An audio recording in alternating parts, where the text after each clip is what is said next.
मेरे प्यारे छात्रों, सृजन क्लासेस के इस वीडियो लेक्चर में आप सभी का बहुत बहुत स्वागत है।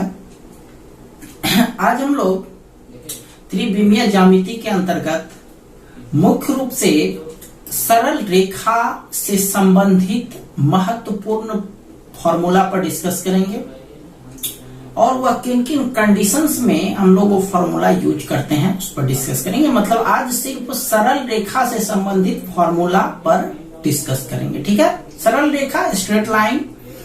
तो सबसे पहले देखिए सरल रेखा किन किन स्थिति में हमको निकालना है। एक होता है एक बिंदु और दो बिंदु, ये दिया हुआ रहे दो बिंदु से होकर के जाने वाला सरल रेखा का समीकरण निकालने के लिए कहता है।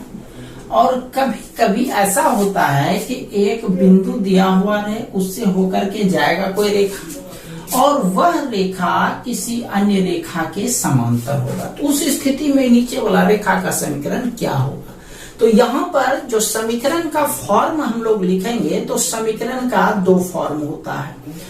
एक फॉर्म होता है कार्तीय रूप और एक फॉर्म होता है वेक्टर रूप, सदिश रूप। यानी समीकरण का दो प्रकार होता है। तो हम लोग दोनों प्रकार सरल रेखा के दोनों प्रकार पर वर्क करेंगे।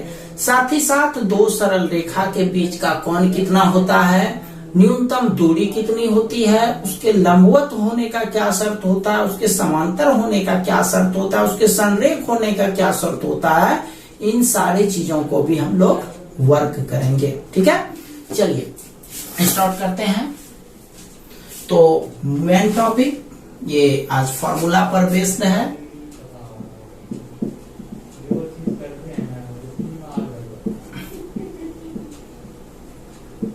आपको हम एक चीज बता दें कि ये जो चैप्टर है आपका त्रिविमीय ज्यामिति, थ्री डायमेंशनल ज्योमेट्री, यह चैप्टर सबसे अधिक फॉर्मूला वाले चैप्टर में से एक रहेगा, ठीक है।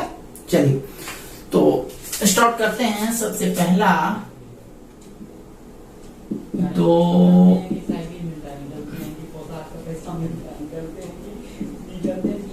बिंदु x1, y1, z1 से होकर जाने वाली तथा दिक् अनुपात ABC वाली रेखा का समीकरण x माइनस x1 बटे a, y माइनस y1 बटे b, z माइनस z1 बटे c, ये होता है सरल रेखा का समीकरण, ठीक है।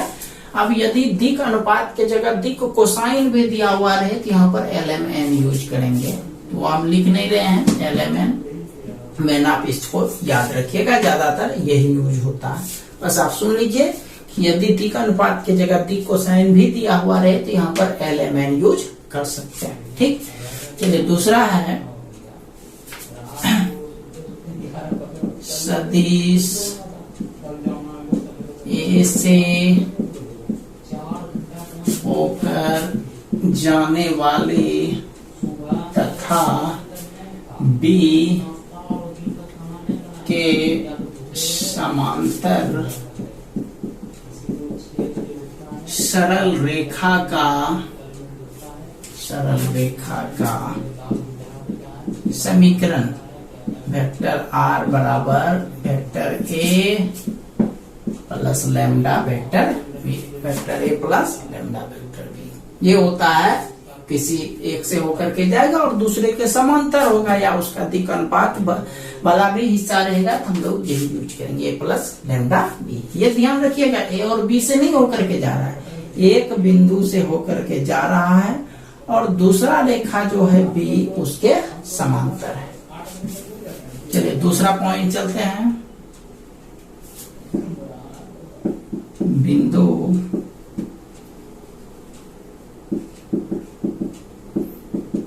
x1, y1, z1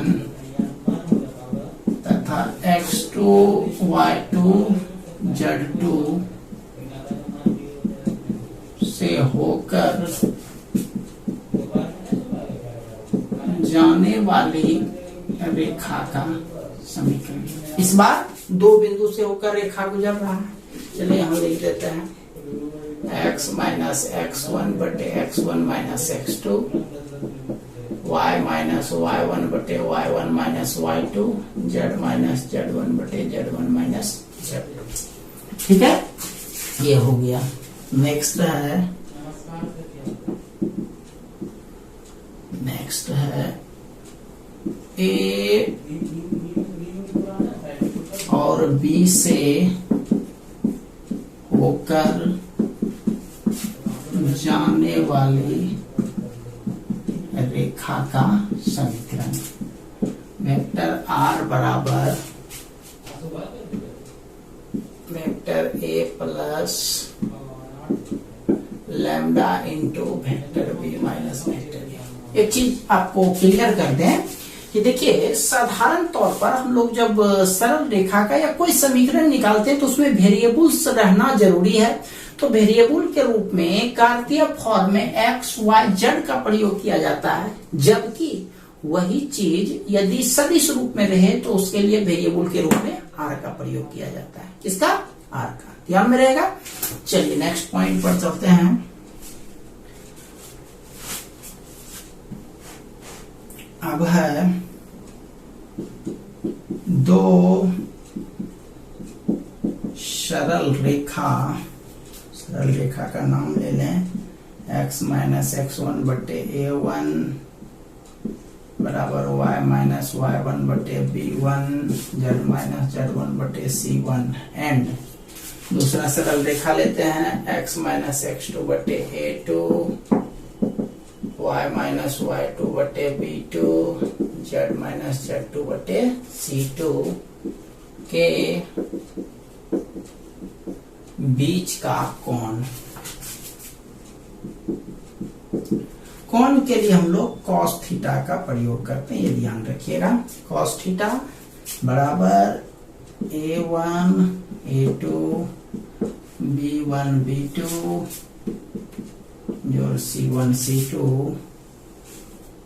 whole divided by root under a1 square जोड़ b1 स्क्वायर जोड़ c1 स्क्वायर a2 स्क्वायर जोड़ b2 स्क्वायर जोड़ c2 स्क्वायर। ठीक है, चलिए इसको उतार लीजिए।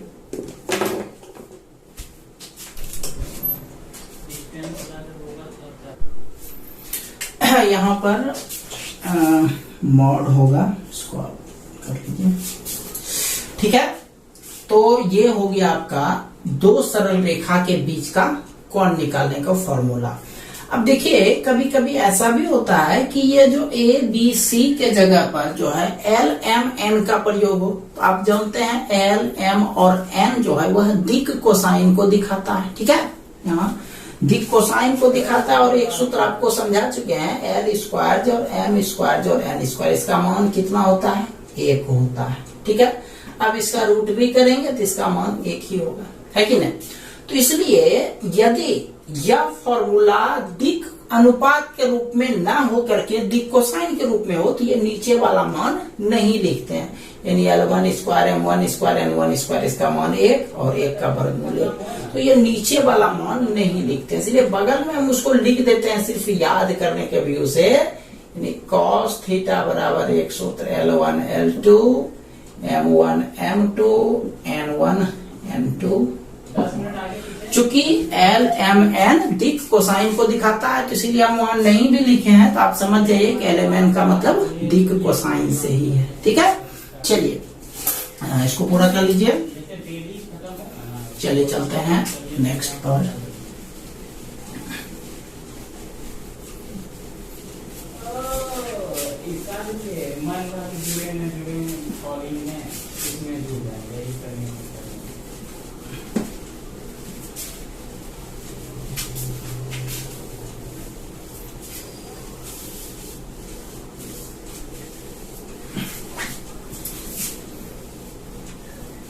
ये जो फॉर्मूला था ये कार्तीय रूप में था, अब हम लोग वेक्टर रूप में चलते हैं।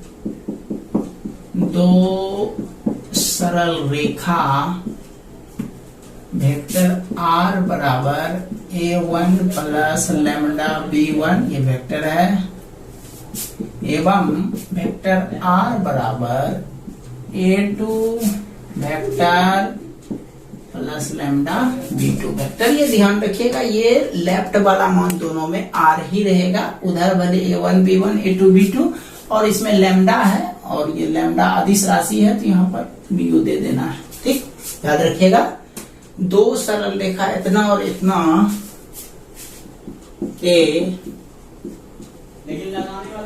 बीच का कोण, इस स्थिति में cos थीटा बराबर मॉड।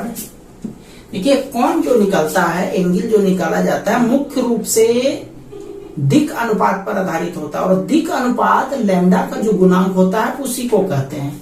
और ये जो अगला पॉइंट है 1A2 ये पासिंग पॉइंट है, मतलब इस दोनों बिंदु से होकर के गुजरेगा और दिक् अनुपात b1 b2 होगा। तो आप याद रखिएगा कि दिक् अनुपात से ही कोण का मान निकलता है, तो मतलब एंगल निकालने में ये अगला का a1 a2 का कोई योगदान नहीं, सिर्फ पीछे वाला का।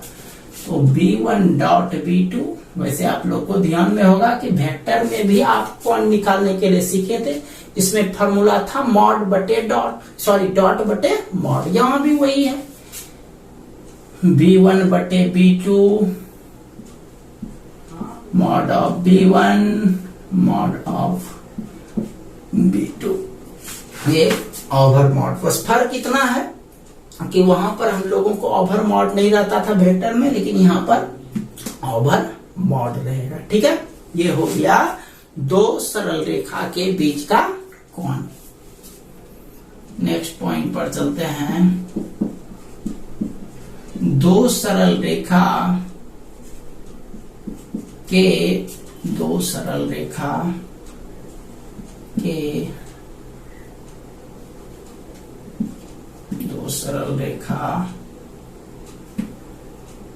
x माइनस x1 बटे a1 y माइनस y1 बटे b1 z माइनस z1 बटे c1 and x minus x2 बटे a2 y माइनस y2 बटे b2 z माइनस z2 बटे c2 के बीच की न्यूनतम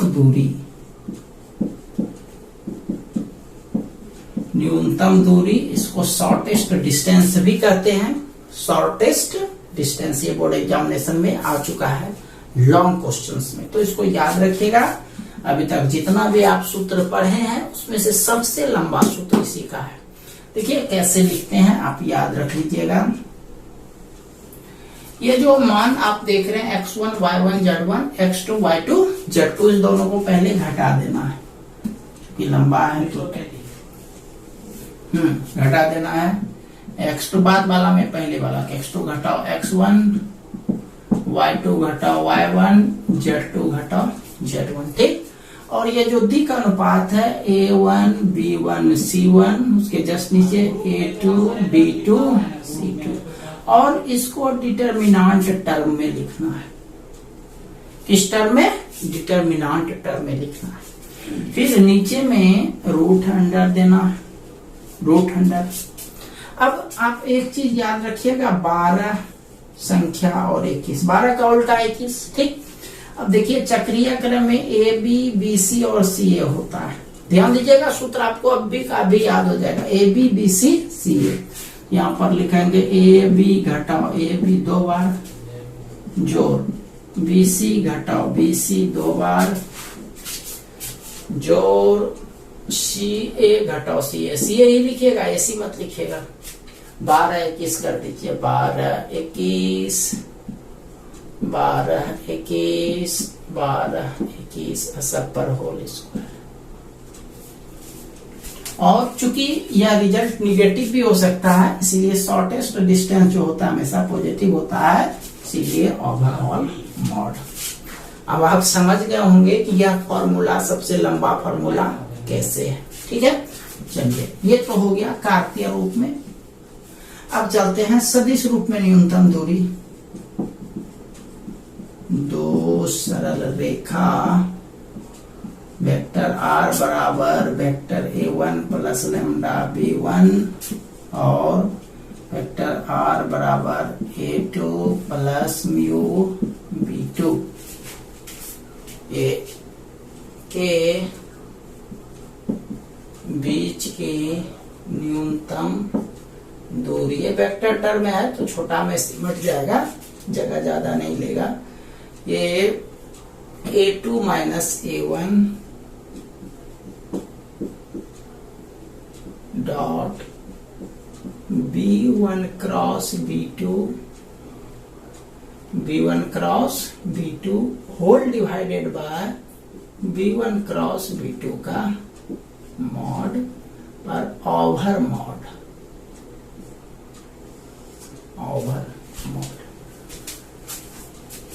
समझ गए, दो सरल रेखा के बीच का न्यूनतम दूरी। चलिए अब देखिए ऊपर वाला जो मान है ये इसके लिए और यहाँ पर एक इसके लिए। यदि ऊपर वाला मान 0 हो जाए, अब सोच करके देखिएगा, यदि ऊपर वाला मान 0 हो गया तो 0 में किसी संख्या से भाग देंगे तो उसका मान 0, यानी ऊपर 0 तो टोटल 0, यहाँ भी ऊपर 0 तो टोटल 0। तो 0 होने का मतलब न्यूनतम दूरी 0, और न्यूनतम दूरी 0 तभी होता है जब दो रेखा एक ही तल पर काटती है, यानी दो रेखा एक ही तल पर मौजूद हो तो वह उस स्थिति में न्यूनतम दूरी 0 होती है। और न्यूनतम दूरी 0 होने के लिए ये वाला 0, यहाँ पर ये ऊपर वाला 0, यानी सदिश फॉर्म में यदि कहें A2 minus A1 dot B1 cross B2 इसका मान 0, और यदि अदिश या कार्तीय रूप में कहें तो X2 minus X1 Y2 minus Y1 Z2 minus Z1 A1 B1 C1 A2 B2 C2 इसका डिटर्मिनेंट ये वाला मान 0 होना चाहिए। यानी यह दोनों जो है सहतलीय होने का शर्त है। कोई सरल रेखा एक ही तल पर स्थित है उसका शर्त। अब हो सकता है किसी को तल समझ में नहीं आएगा कि हम सहतलीय का मतलब क्या बोल रहे हैं।